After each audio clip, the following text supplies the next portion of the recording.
Tonight at 10, a fire in a local laundromat turns fatal. Eyewitnesses say the woman escaped but re-entered the building before she died. We don't want anyone hurt here, staff or inmate. Plus, workers take to the streets in Canton today. They claim their jobs are putting their lives at risk. We'll have the details.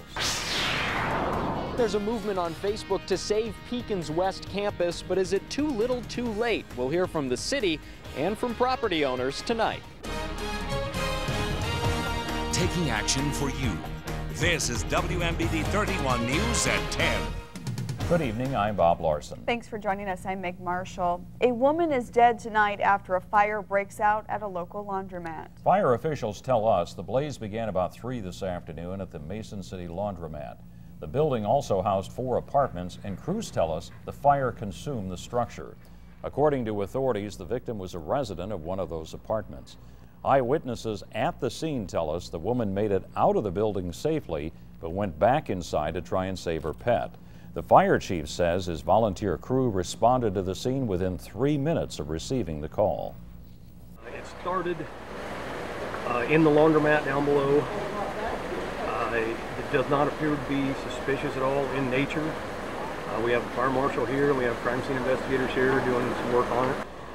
Fire officials say the laundromat is a total loss and nearby buildings sustained smoke and water damage. The state fire marshal is investigating. Meanwhile, a fire in Peoria closes off several streets to traffic this evening. The blaze broke out around 6 o'clock at Act Auto on the 3600 block of Southwest Adams.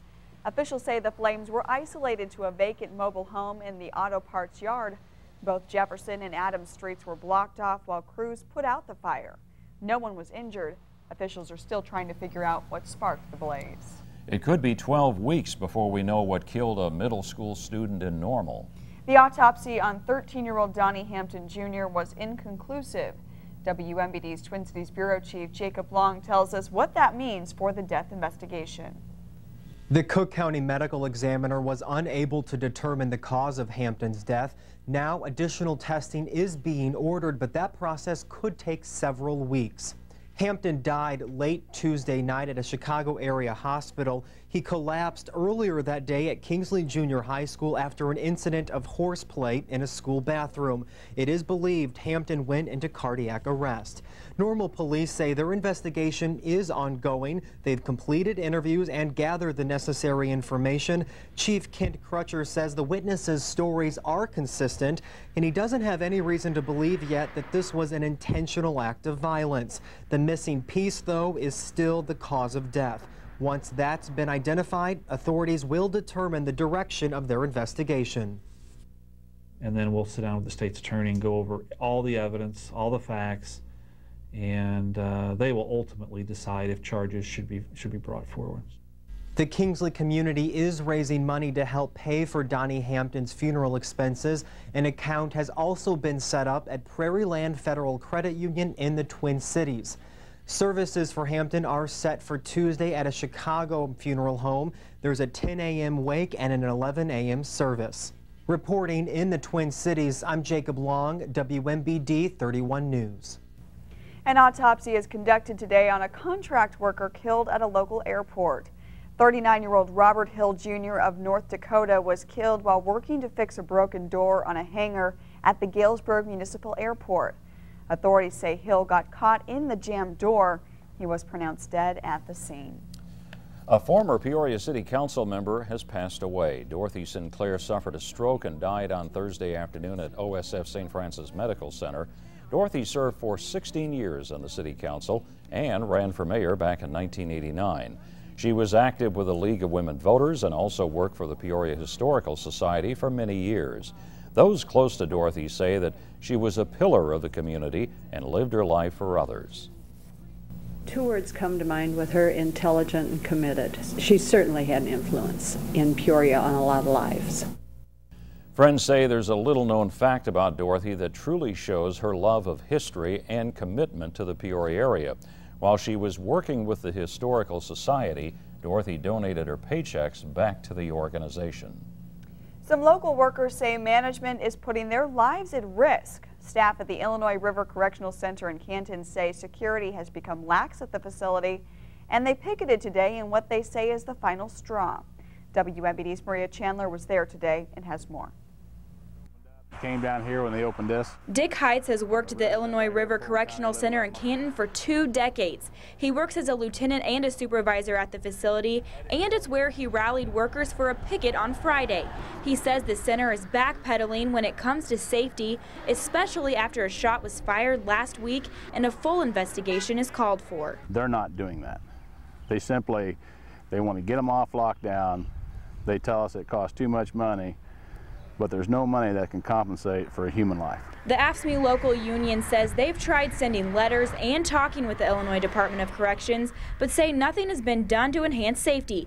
Heitz says inmates need to know who's in charge. DOC needs to send that message. They need to send it now. The Department of Corrections says they're doing just that.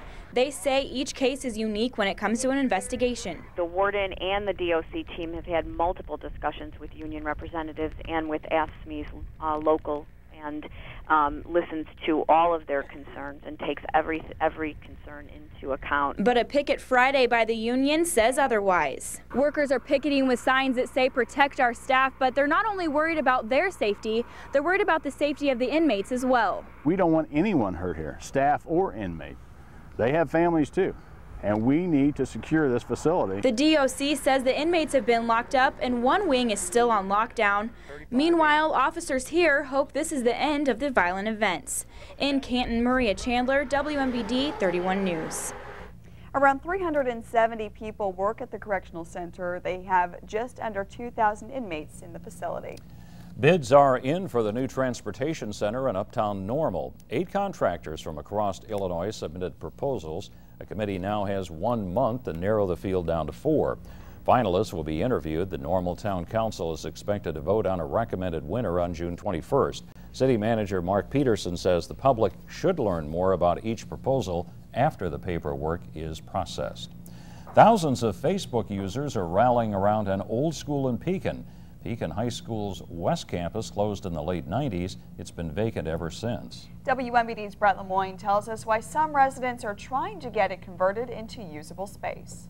Pekinites are using modern technology to try and save a relic of the city's past. If somebody were to develop that building, it's got a good foundation to build from, but it's going to take a lot of work. Pekin City Manager Dennis Keefe says the property owner, Merle Huff, has neglected the building for far too long. A few weeks ago, city officials posted this sign: if Huff continues to do nothing, West Campus could be torn down.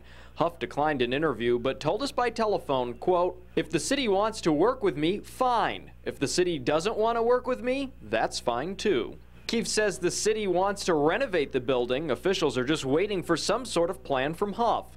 But when the notice went up, it sparked huge interest from Facebookers. They're coming together telling Pekin to save West Campus. The Facebook campaign is very similar to the grassroots efforts to save James Field. This green space behind me was rehabbed about a year ago, but ironically, it sits right across the street from a major eyesore. We would like for the very same type thing to occur across the street. Carol Newton and Virginia Hiltz both graduated from West Campus in the 50s, but they're not friends of the Facebook page. It doesn't look good anymore, and I just think they should tear it down. It needs to be torn down rather than let it sit like it's sitting. They say a growing number of citizens are frustrated with the vacant landmark in the heart of downtown. The clock is ticking. If action isn't taken within the next few months, West Campus could become a memory and nothing more. Let's work together and let's get that building functional again. In Pekin, Brett Lemoyne, WMBD 31 News.